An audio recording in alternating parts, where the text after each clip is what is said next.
এক ভাই বলেছেন আমি স্বপ্নে দেখেছি আমি মারা গেছি, তারপরে দাফন করে দেওয়া হয়েছে, তারপরে কবর আমাকে চেপে ধরেছে। এতে আপনার জন্য শিক্ষা রয়েছে আর আমাদের সকলের জন্য শিক্ষা রয়েছে যে এই স্বপ্নে আপনাকে ইঙ্গিত করা হচ্ছে যে আপনি আমল সুন্দর করুন এবং আমরাও যেন আমাদের আমল সুন্দর করি এবং কবরের আযাব থেকে যেন আমরা বাঁচতে পারি। কারণ নবী করিম সাল্লাল্লাহু আলাইহি ওয়াসাল্লাম বলেছেন যে কবর হচ্ছে আখিরাতের প্রথম স্তর, আউয়ালু মানজিলিন মিন মানাজিলিল আখিরাহ। কবর হচ্ছে আখিরাতের প্রথম স্তর। এখানে যদি কেউ নাজাত পেয়ে যায় ফামা বাদাহু আইসারু মিনহু, তাহলে বাকি আগামী যেগুলি স্তর রয়েছে, পরকালের স্তর রয়েছে, হাসরের মাঠে মিজান রয়েছে, পুলসিরাত রয়েছে, ইত্যাদি রয়েছে, সেগুলিতে ইনশাআল্লাহ তাআলা মুক্তি পেয়ে যাবে। সুতরাং আমাদেরকে চেষ্টা করতে হবে আমাদের ঈমান সুন্দর করার, আমাদের আমল সুন্দর করার, আমাদের রিজিককে হালাল করার চেষ্টা করতে হবে। রিজিক সম্পর্কে আমাদের সজাগ থাকতে হবে যে আমাদের রিজিকে হারামের যেন সংমিশ্রণ না হয়। সুদের, ঘুষের, আত্মসাৎ, বেঈমানি, চুরি করা, খেয়ানত করা, কারো ধারটা নিয়ে রেখে দিলাম বেঈমানি করে, কারো আমানত নিয়ে খেয়ানত করলাম ইত্যাদি।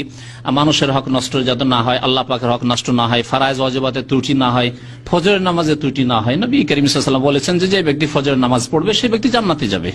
আমরা জান্নাতে যদি যেতে চাই তাহলে আমাদের ফজরের নামাজ ঠিক করতে হবে। ফজরের নামাজ ঠিক না হলে জান্নাতে যেতে পারবেন না। তাহলে জান্নাতে যদি যেতে না পারেন তার আগে আরো কষ্ট হবে, কবরের আযাবে অবশ্যই ধরা খাবে। কারণ প্রথমে যে ধরা খেয়ে গেলেন তাহলে পরে মুশকিল হবে, আর প্রথমে যদি আসান হয় তাহলে আগামীতে আসান হওয়ার সম্ভাবনা রয়েছে।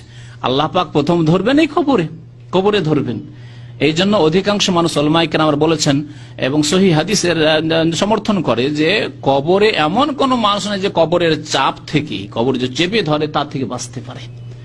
সাদ বিন মুআয রাদিয়াল্লাহু তাআলা কবরে চেপে ধরেছিল। সুতরাং আল্লাহ পাকের কাছে কবরের আযাব থেকে পানাহ চাইতে হবে। মা আয়েশা রাদিয়াল্লাহু তাআলা আনহাকে নবী সাল্লাল্লাহু আলাইহি ওয়াসাল্লাম তাগীদ করে বলছেন তাআউযু মিন আযাবিল কবর, কবর আযাব থেকে আল্লাহর কাছে পানাহ চাও। আচ্ছা, পানাহ চাওয়া এক হচ্ছে দোয়া, এক হচ্ছে আমলের মাধ্যমে। শুধু দোয়া করছেন কিন্তু আমল আপনার সাথ দিচ্ছে না, তাহলে কাজ হবে না। আমল ঠিক রেখে আল্লাহর কাছে পানাহ চাইতে হবে।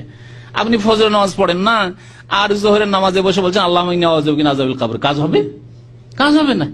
তাহলে ফজরের নামাজ পড়ে তারপরে নফল এই দোয়া, সুন্নত দোয়া পড়তে হবে, তাহলে আল্লাহ পাক কবর আযাব থেকে বাঁচাবেন, কবরের চাপন থেকে বাঁচাবেন। তো কবর আযাব থেকে যেই ব্যক্তি বাঁচতে পারলো, উসমান রাদিয়াল্লাহু তাআলা আনহু খুব কাঁদতে লাগতেন কবর দেখলে। কবর থেকে বাঁচতে পারলে অন্য জায়গায় আমি বাঁচতে পারবো, এই কথা বলতেন তিনি। সুতরাং এতে আপনার জন্য শিক্ষা রয়েছে যে কবর স্বপ্নে দেখলেন কবর এবং কবরে চেপে ধরেছে, এবং আমাদের জন্য শিক্ষা রয়েছে আল্লাহ পাক আমাদেরকে যেন নেক আমলের তৌফিক দান করেন, আল্লাহ পাক আমাদের কবর আযাব থেকে যেন রক্ষা করেন। আমিন।